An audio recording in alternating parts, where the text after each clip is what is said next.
प्रकृति के आंगन में दिन रात जो लयबद्ध ध्वनि उत्पन्न होकर गुनगुन करती है, मैं उसी गीत का गीतकार हूं। मैं ओंकार हूं। अपने जन्म का रहस्य सुनकर बुद्ध उद्विग्न हो जाता है। उधर रोहिणी के बार-बार पूछने पर चंद्र अपनी गुरु पत्नी तारा के साथ अपने कुकृत्य को स्वीकार करता है। प्रायश्चित भाव से ग्रस्त चंद्र को रोहिणी प्रताड़ित करती है।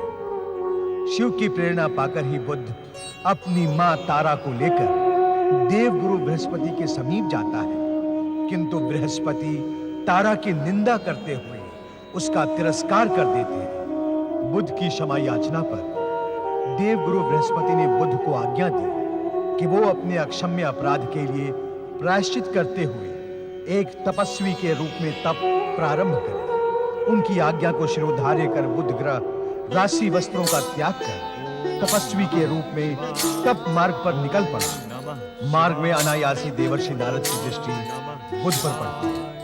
ओम नमः शिवाय। नारायण नारायण। ये वेश बदलकर किस ओर प्रयाण कर रहे हैं आप बुद्ध महाराज? प्रणाम देवर्षि। प्रणाम बुद्ध महाराज, प्रणाम। परंतु आपने मेरे प्रश्न का उत्तर नहीं दिया। अपने निवास स्थान बुद्ध गृह को त्याग कर योगी का वेश धारण कर आप किस ओर प्रयाण कर रहे हैं? देवर्षि, मैं देवगुरु बृहस्पति की आज्ञा का पालन करने पृथ्वी लोक जा रहा हूँ। इस समय मैं आपको इतना ही बता सकता हूँ। नारायण नारायण। देवगुरु बृहस्पति तो मेरे भी गुरु हैं। आपकी पृथ्वी यात्रा का उद्देश्य मैं उनसे भी ज्ञात कर सकता हूँ, परंतु मैं स्वयं आपके श्रीमुख से जानने का इच्छुक हूँ। आपकी चेष्टाओं से ऐसा प्रतीत होता है कि आप अपना उद्देश्य मुझे बताना उचित नहीं समझते। ना समझे, कोई बात नहीं, परंतु मैं तो आपके कल्याण की ही कामना करूंगा। परंतु एक बात मेरी समझ में नहीं आई। कौन सी बात देवर्षि? आप तो देवी तारा और चंद्रदेव के पुत्र हैं। ये सत्य समस्त जगत जानता है। फिर भी आपको देवगुरु बृहस्पति की आज्ञा लेने की क्या आवश्यकता है? आपको ज्ञात होगा ही कि ग्रह होने के नाते मैं भी एक देव हूँ। देवगुरु बृहस्पति मेरे भी गुरु हैं। उनकी आज्ञा का पालन करना मेरा कर्तव्य है। क्या इतना जान लेना आपके लिए पर्याप्त नहीं है? अब मुझे आज्ञा दीजिए। प्रणाम। नारायण नारायण। भगवान भोलेनाथ आपकी प्रत्येक कामना पूर्ण करें।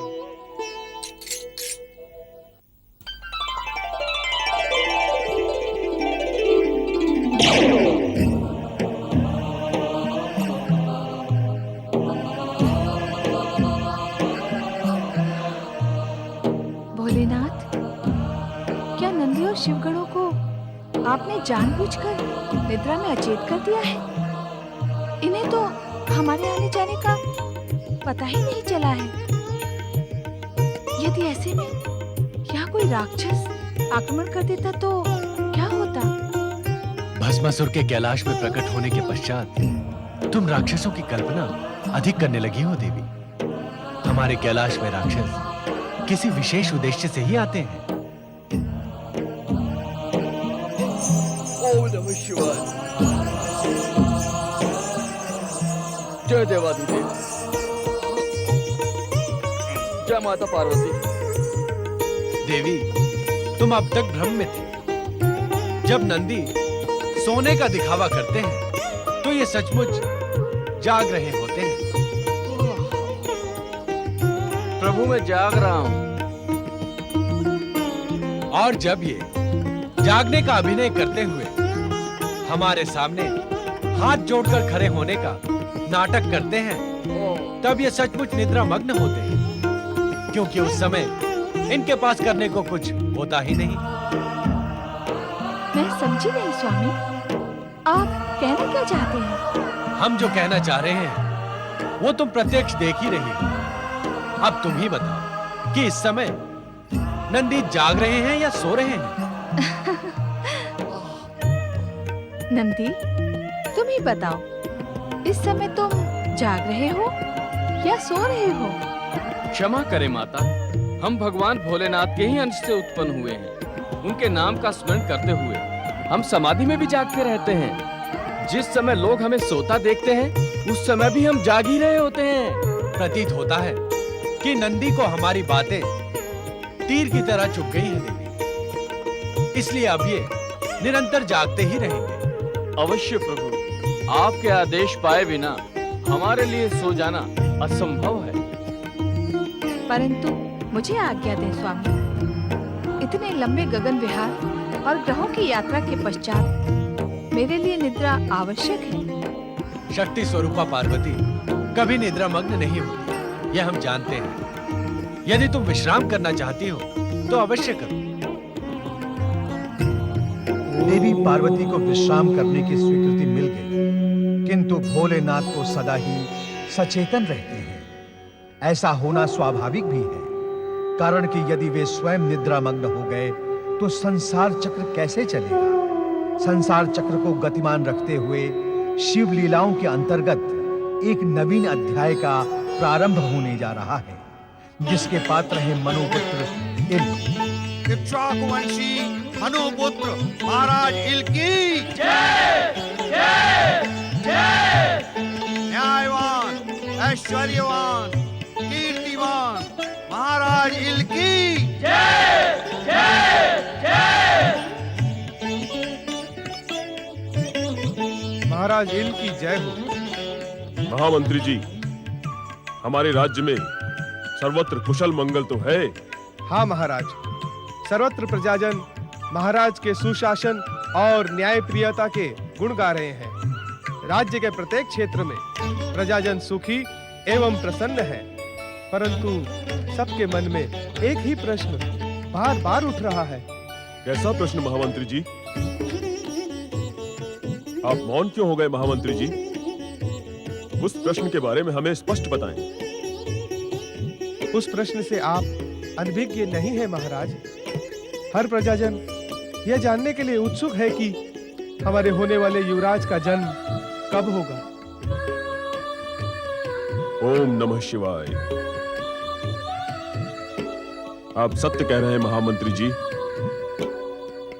इस प्रश्न का हमें भी ज्ञान है, परंतु इसका कोई उत्तर हमारे पास नहीं है।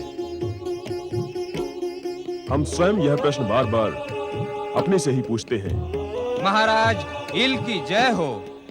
महाराज, राज ज्योतिषी शिवभक्त प्रमथेश जी आपसे भेंट करने के इच्छुक हैं। अवश्य। महामंत्री जी, आप स्वयं जाकर उन्हें सम्मान पूर्वक यहाँ ले आइए। जो आज्ञा महाराज। ओम नमः शिवाय। हर प्रजाजन ये जानने के लिए उत्सुक है कि हमारे होने वाले युवराज का जन्म कब होगा। जन्म कब होगा? जन्म कब होगा? जन्म कब होगा?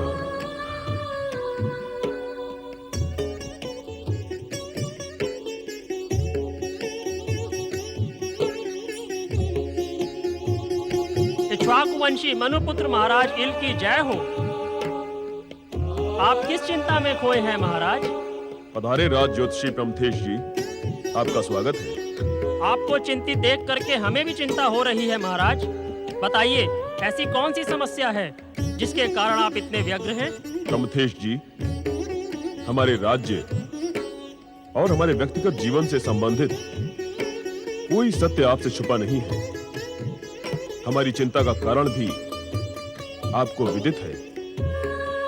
क्या आप भी इस समस्या का कोई समाधान नहीं निकाल सकते? आपकी इस चिंता के समाधान के लिए ही हम यहाँ उपस्थित हुए हैं महाराज। प्रमथेश जी,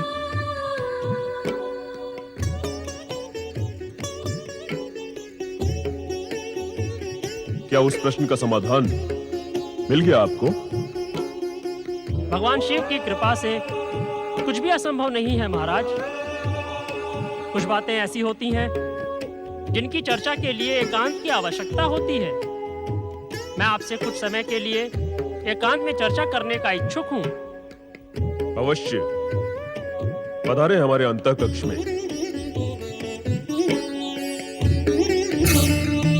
ये आप क्या कह रहे हैं प्रमथेश जी? ये सत्य है महाराज। महारानी विजया को संतान का योग नहीं है। हमने केवल ज्योतिष सिद्धांत ही नहीं, शतरुद्री मंत्र की भी साधना की है। अपनी शिव भक्ति की शक्ति पर भी हमें अगाध विश्वास है। हर ओर से यही संकेत मिल रहे हैं कि आपको युवराज की प्राप्ति होगी, परंतु महारानी विजया की कोख से नहीं। प्रमथेश जी, ये बात कितनी अविश्वसनीय है, ये आप स्वयं समझ सकते हैं। महारानी विजया को इस बात से जो आघात पहुंच सकता है, उसका अनुमान भी आप सरलता से लगा सकते हैं। हम उनसे कैसे कहेंगे कि वो हमारे होने वाले युवराज की माता नहीं बनेंगी? इस समय उन्हें बताने की आवश्यकता नहीं है। समय आने पर वे स्वयं जान जाएंगी। तब उन्हें इस बात का तनी भी पश्चाताप नहीं रहेगा। प्रमथेश जी, भाग्य की एक कैसी विडंबना है कि प्रथम पुरुष मनु का पुत्र स्वयं निसंतान रहे। भाग्य को दोष ना दे महाराज। मनु वंश के आराध्य देव हैं देवाधिदेव शिव शंकर। उनकी लीला को समझना बुद्धि से परे होता है, परंतु विश्वास रखें, जो भी होगा शुभ होगा। आप पर भगवान शिव की कृपा सदा बनी रहेगी, और जिस पर भगवान शिव की कृपा होती है उसकी सारी समस्याओं का समाधान वे स्वयं कर देते हैं। इसलिए आपको चिंतित होने की और व्यग्र होने की आवश्यकता नहीं है। अब आपको अपने होने वाले युवराज का प्रतिरूप शीघ्र ही दिखाई देगा। बस यही संदेश देने के लिए हम यहाँ आए थे। भगवान शिव आपका कल्याण करें। ओम नमः शिवाय। ओम नमः शिवाय। ओम नमः शिवाय।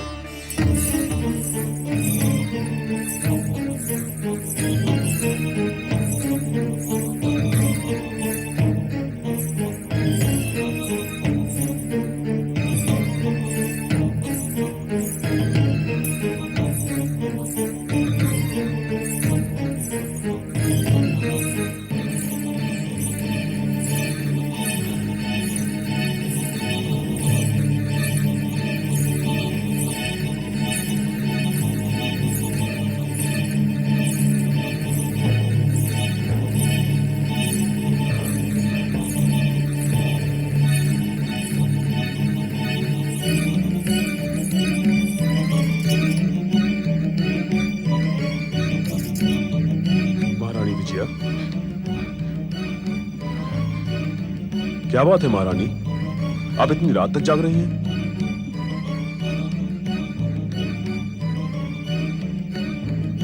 क्या बात है महारानी?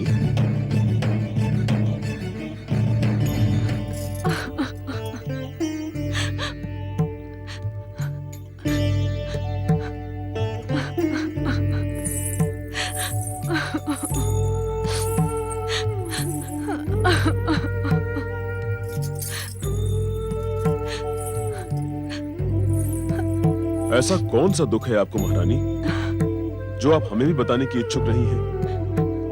नहीं महाराज, मुझे कोई दुख नहीं है। आप जैसा महान पति पाकर भला मुझे क्यों दुख होने लगा।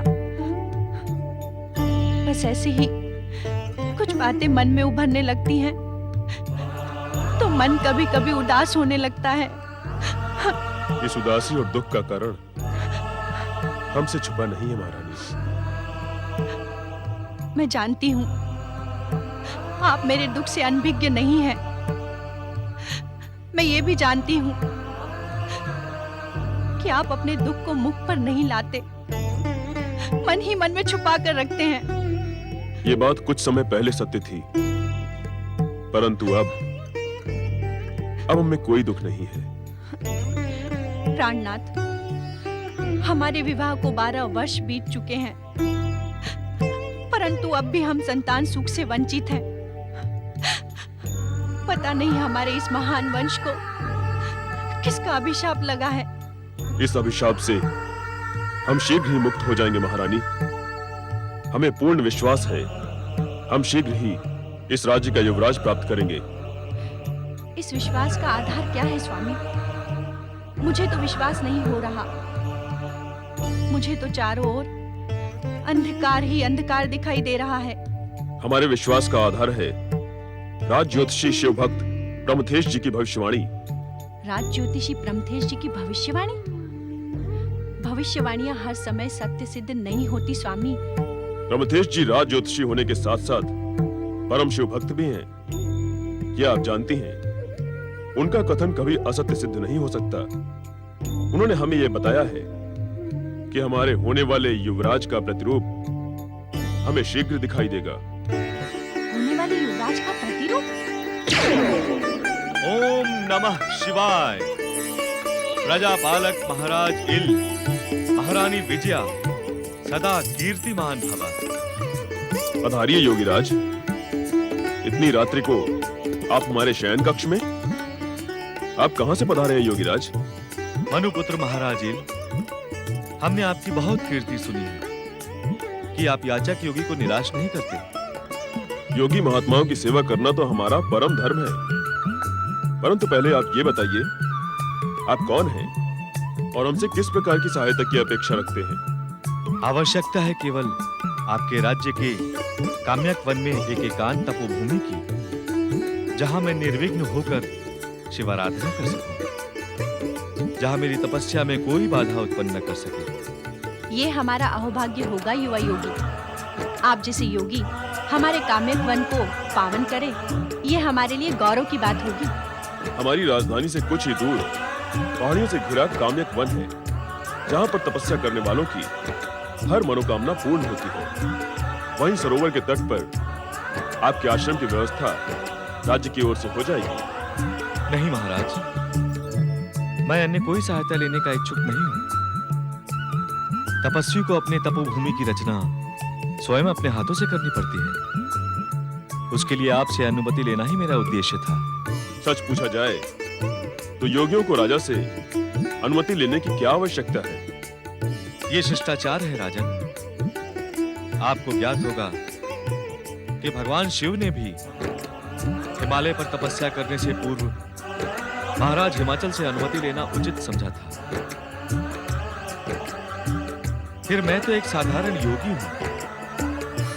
आपकी अनुमति के लिए मैं आपका कृतज्ञ हूं। कल्याण हो। ओम नमः शिवाय। ओम नमः शिवाय। ओम नमः शिवाय। देखा महारानी, राज ज्योतिषी प्रमथेश जी की भविष्यवाणी इतनी शीघ्र सत्य सिद्ध होगी, इसका हमें विश्वास न था। अब हमारा विश्वास और दृढ़ हो गया है। अर्थात ये सुंदर सुदर्शन युवक हमारे होने वाले युवराज का प्रतिरूप था। हाँ महारानी, ऐसा ही मनोहर और सुंदर होगा हमारा होने वाला राजकुमार।